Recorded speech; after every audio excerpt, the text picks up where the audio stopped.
बिस्मिल्लाहिर्रहमानिर्रहीम। अस्सलाम वालेकुम स्टूडेंट्स। आज हम क्लास 10th का फर्स्ट लेक्चर स्टार्ट करेंगे। चैप्टर नंबर 1 हमारे पास है क्वाड्रेटिक इक्वेशंस। ठीक है, इसमें जो है सबसे पहले हम देखेंगे कि क्वाड्रेटिक इक्वेशन बेसिकली हमारे पास होती क्या है, उसकी कितनी काइंड्स हैं, ये उसको सॉल्व करने के हमारे पास कितने मेथड होते हैं। ये पूरे का पूरा चैप्टर बेसिकली हमारा क्वाड्रेटिक इक्वेशन पे भी बेस करता है। इसकी जितनी एक्सरसाइज हैं हमारे पास सारी की सारी क्वाड्रेटिक इक्वेशंस पे बेस करती हैं। तो सबसे पहले जब तक हमें अक्सर स्टूडेंट्स को क्वाड्रेटिक इक्वेशंस का पता ही नहीं होता, ठीक है, तो जब तक ये हमें क्लियर नहीं होती कि हमारे पास क्वाड्रेटिक इक्वेशन बेसिकली होती क्या है, तब तक जो है हम एक्सरसाइज वगैरह के क्वेश्चन सॉल्व नहीं कर सकते। तो चलिए हम देखते हैं कि सबसे पहले का क्वाड्रेटिक इक्वेशन होती क्या है। तो डेफिनेशन हमारे पास है इसकी, सिंपलेस्ट डेफिनेशन हमारे पास क्वाड्रेटिक इक्वेशंस की ये होती है हमारे पास, a second degree equation in one variable x। ठीक है, अब इस चीज़ पे हमने गौर करना है, अ second degree equation in one variable x of the form. अब वन वेरिएबल x की सेकंड डिग्री मीन्स कि ये आपके पास वेरिएबल x है, इसकी ये पावर आपके पास, इसकी ये हमारे पास डिग्री कहलाती है। ठीक है, कि वन वेरिएबल x की सेकंड डिग्री इक्वेशंस को हम क्या कहते हैं, क्वाड्रेटिक इक्वेशंस। और उसकी हमारे पास फॉर्म कौन सी होती है, ax² plus bx plus c is equal to 0 is called quadratic equations. दोबारा देख लें, इसकी डेफिनेशन क्या होगी हमारे पास, a second degree equation in one variable x। One variable means कि ये जस्ट सिर्फ एक वन वेरिएबल x की सेकंड डिग्री इक्वेशन, वो हमारे पास क्या कहलाएगी, क्वाड्रेटिक इक्वेशंस। बेसिकली हमारे पास इसकी टू काइंड्स होती हैं। एक होती है हमारे पास स्टैंडर्ड फॉर्म, ठीक है, एक होती है हमारे पास स्टैंडर्ड फॉर्म या जनरल फॉर्म, दूसरी हमारे पास होती है प्योर फॉर्म। इसमें अक्सर जो है वो एग्जाम्स में जो डेफिनेशंस प्योर फॉर्म पूछ लेता होता है, एमसीक्यूज वगैरह भी बन सकता है कि प्योर फॉर्म हमारे पास एमसीक्यूज में दे सकता है कि अगर हमारे पास b की फॉर्म हो तो ax² प्लस c जो है वो हमारे पास इसकी प्योर फॉर्म हो जाएगी। अब चलते हैं सबसे पहले हमारे पास स्टैंडर्ड फॉर्म में। स्टैंडर्ड फॉर्म हमारे पास क्या है, जो मेन हमने अभी डेफिनेशन डिस्कस की है, ax² plus bx plus c is equal to 0, that is called standard form. इसको आप जो है वो क्या बोलेंगे, ये आपके पास स्टैंडर्ड फॉर्म होती है।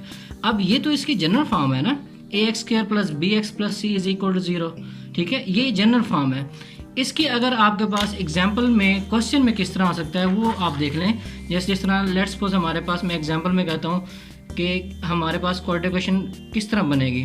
तो ये आपके पास है, जनरल फॉर्म हमारे पास थी ax² plus bx plus c is equal to 0। ये तो जनरल फॉर्म है, ये तो हमारे पास डेफिनेशन है। बट अक्सर बच्चे कंफ्यूज होते हैं कि इसकी जो है हमारे पास एक क्वेश्चन किस तरह बनेगा, क्वाड्रेटिक इक्वेशन हमारे पास होगी किस तरीके से, वो ये। अब ये जो a है ये x² का कोफिशिएंट होगा। a जो आपके पास क्या होगा, ये ax² plus bx plus c। अब ये जो हमारे पास a, b और c है, ठीक है, अब a जो है इसको हम कोफिशिएंट बोलेंगे किसका, x² का। अब ये जो हमारे पास b है, इस b को कोफिशिएंट बोलेंगे किसका, x का।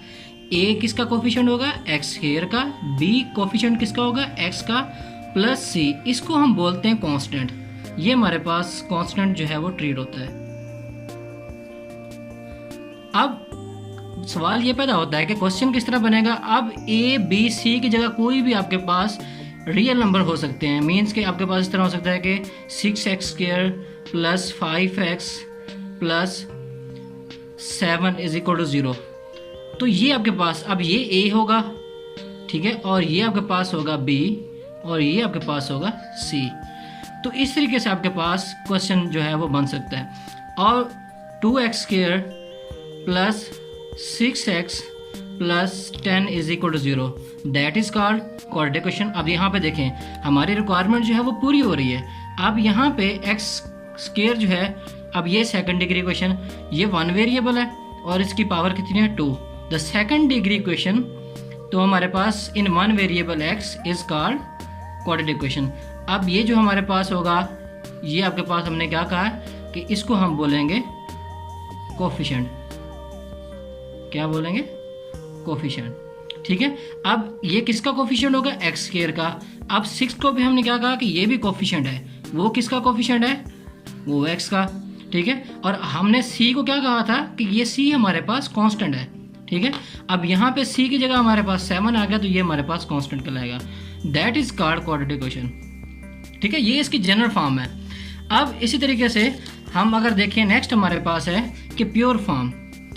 प्योर फॉर्म हमारे पास क्या होता है कि स्टैंडर्ड फॉर्म तो हमें पता चल गया कि स्टैंडर्ड फॉर्म हमारे पास है x square plus b x plus c is equal to 0। Means pure हमारे पास फॉर्म क्या होगी कि अगर ये जो है b 0 हो जाए, अब b अगर आपके पास 0 हो जाए तो 0 को जिससे मर्जी मल्टीप्लाई करें, आंसर क्या आएगा 0। तो ये b अगर यहाँ पे 0 होगा तो क्या बनेगी form a x square plus c is equal to 0। तो ये देखें यहाँ से आपके पास ये वाली टर्म जो है वो कैंसिल हो गई, तो हमारे पास फॉर्म कौन सी बनी a x square plus c is equal to 0। तो ये आपके पास इसको हम कहेंगे that is called pure form, pure form of quadratic equation. ये अक्सर जो है वो एग्जाम्स में एमसीक्यूज के तौर पे या डेफिनेशंस के तौर पे पूछ लेता है कि define the pure quadratic equation. तो आपने क्या करना है कि if b is equal to 0 then a x square plus c is equal to 0 that is called the pure quadratic equation, ठीक है। इसमें आपके पास b जो है वो 0 हो जाएगा बिल्कुल। अब इसी तरीके से अगर आप मैं एग्जांपल जिस तरह हमने जनरल एग्जांपल ली थी कि यहाँ पे आप देखें, ये आपने जनरल एग्जांपल ली थी कि 6x स्क्वायर, हमने कोई अपनी तरफ से जो है वो कोई रियल नंबर्स लिए और क्वाड्रेटिक इक्वेशंस मैंने बना के दिखाई। अब इसी तरीके से अगर मैं प्योर की बनाऊँ तो हमारे पास बनेगी a 5x square plus 10 is equal to 0। अब इसमें से b वाली टर्म है ही नहीं, मीन्स कि x वाली टर्म जो है b जो है वो 0 है, ठीक है। अब जब एक्सरसाइज करेंगे तो वहाँ पे हमने क्या करना है कि इक्वेशन आपको गिवन होगी, उसमें से आपने इसकी स्टैंडर्ड फॉर्म बनानी है और पॉइंट आउट करना है कि आपके पास प्योर फॉर्म कौन सी होती है। आपको एक इक्वेशन गिवन होगी, आपने उसको स्टैंडर्ड फॉर्म में बनाना है, फिर आपने उसको अगर तो वो आपके पास ये वाली टर्म बनती है, उस क्वेश्चन को हल करने के बाद ये वाली टर्म बनती है तो हम कहेंगे कि ये प्योर स्टैंडर्ड फॉर्म है, ठीक है। अगर आपके पास ये b वाली टर्म होती नहीं है, कैंसिल, ठीक है, तो हम कहेंगे ये प्योर फॉर्म होगी। एंड पे हम लिख देंगे कि that is called pure form, ठीक है। क्लियर है इस बात। अब ये तो हमारे पास हो गई काइंड्स। अब बच्चे जो है वो कंफ्यूज हो जाते हैं कि यहाँ पे आपने हमेशा याद रखना है कि क्वाड्रेटिक इक्वेशंस की हमारे पास 2 काइंड्स होती हैं, इनको हम बोलेंगे ये काइंड्स हैं। There are 2 kinds of the quadratic equations. First one, the standard form या general form. Second one, pure form. ठीक है, प्योर फॉर्म में हमने क्या कहा कि b इज इक्वल टू 0। अगर इस टर्म में आपके पास ये b 0 हो जाए तो आपके पास प्योर फॉर्म हो जाएगी। नेक्स्ट है कि इस क्वाड्रेटिक इक्वेशंस को सॉल्व करने के हमारे पास 3 मेथड होते हैं। कितने मेथड होते हैं? 3। जो भी आपको इक्वेशन आपके पास क्वेश्चन गिवन होता है, अगर तो आपको क्वेश्चन में मेंशन है कि आपने फैक्टराइजेशन से करना है तो आप बाउंड हैं कि आपने फैक्टराइजेशन मेथड से ही करना है, ठीक है। अगर आपको क्वेश्चन में गिवन होता है कि आपने कंप्लीटिंग स्क्वायर से करना है उसको हल, तो आपने कंप्लीटिंग स्क्वायर से ही करना है, आप फैक्टराइजेशन मेथड से नहीं कर सकते। रॉन्ग सवाल जो है वो क्वेश्चन जो है वो रॉन्ग हो जाएगा, ठीक है। नेक्स्ट आपके पास है क्वाड्रेटिक फार्मूला। हम इन तीनों मेथड से करते हैं। अगर सबसे पहले हम करते हैं फैक्टराइजेशन मेथड से, फिर हम करते हैं कंप्लीटिंग स्क्वायर से। अगर इन दोनों मेथड से आपका क्वेश्चन जो है वो सॉल्व नहीं होता, फिर हमारे पास एक लास्ट हल है जिसको हम क्वाड्रेटिक फार्मूला बोलते हैं। और क्वाड्रेटिक फार्मूला हमारे पास होता है x is equal to minus b plus minus b square minus 4ac under root over 2a। That is called quadratic formula. ये हम नेक्स्ट जो है वो वीडियो में हम इसको प्रूव भी करेंगे। ये अक्सर जो है बोर्ड में क्वेश्चन आता है कि प्रूव दैट क्वाड्रेटिक फार्मूला। तो आपने क्या करना है, तो सबसे पहले हमने ये क्वाड्रेटिक फार्मूला किस तरीके से प्रूव होता है ये हम जो है वो नेक्स्ट वीडियो में हम डिटेल से जो है इसको डिस्कस करेंगे।